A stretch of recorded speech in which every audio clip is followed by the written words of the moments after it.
Le lendemain, au lever du jour, Elina décida de suivre les images imprimées dans son esprit. Le pendentif reposait contre sa poitrine, chaud malgré le froid du matin. Elle savait exactement où aller, bien que ses pieds ne l'aient jamais foulé consciemment. Une vieille maison abandonnée au volet rouge, à la lisière nord du village. Personne ne parlait de cette bâtisse. Certains disaient qu'elle portait malheur, d'autres qu'elle était hantée. Mais Elina n'avait pas peur. Ce qu'elle avait vu la nuit dernière l'avait changée.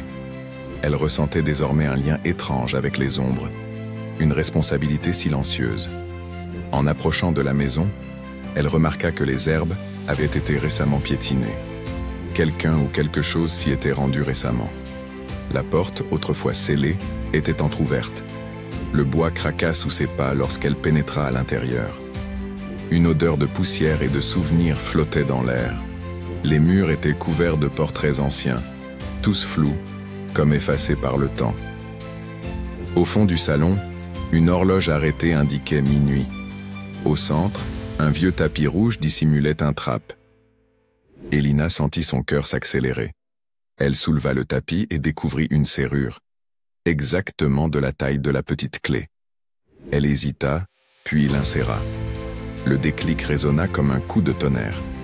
La trappe s'ouvrit lentement, révélant un escalier de pierre descendant dans l'obscurité. Elle prit une profonde inspiration et s'engagea dans les profondeurs de la maison, guidée par une lumière pâle émanant du pendentif. Les mues